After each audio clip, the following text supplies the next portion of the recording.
Kinontra ng Catholic Bishops' Conference of the Philippines ang panukalang ibalik ang parusang kamatayan kasabay ng paglaganap ng krimen sa bansa. Giit ng CBCP, labag ito sa karapatang pantao. Naritong ulat ni Sam Ramirez. Tutol ang Catholic Bishop Conference of the Philippines sa panukala ni Senator Vicente Sotto na ibalik ang parusang kamatayan o death penalty bilang tugon sa nakakabahalang pagtaas ng mga heinous crime sa bansa, gaya ng panggagahasa. Giit ng CBCP, labag ang death penalty sa karapatang pantao. Problema din daw ang di umano'y hindi maayos na criminal justice system ng bansa.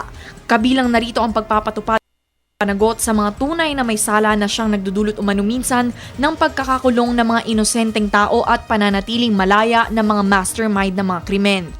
Nire-raid yung drug din, wala pong drug lord na nahuhuli. Ang mga drug lord nakakawala. Mahinang-mahina ang ating criminal justice system at mahinang-mahina ang level ng performance ng ating kapulisan. Imbis na magdagdag pa ng mga batas, ayon kay Archbishop Oscar Cruz, dapat tutukan na lamang ang pagsasaayos at paglilinis sa sistema. Hindi natin kailangan na. Ang dami ng batas eh. Ang problema hindi sinusunod. It is not legislation that is lacking.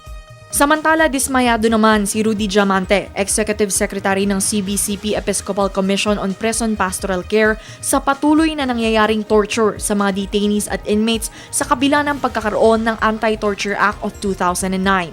Ito'y kaugnay ng natuklasang torture facility ng Commission on Human Rights sa Biñan, Laguna, kung saan nakita ang isang roleta na siyang nagdidikta kung anong act of torture ang gagawin sa detainee o inmate. Ito'y tinawag na Wheel of Torture. Karamihan doon sa mga bilanggo natin na dumaan sa mga pulis no, na imbestigahan na torture yan eh. Ngayon na lang para bang nadodokumento. Tapos doon sa loob pa rin mismo, meron pa rin torture doon committed. Despite the passage nung ating yung Anti-Torture Act. Para sa Telebisyon ng Bayan, Sam Ramirez.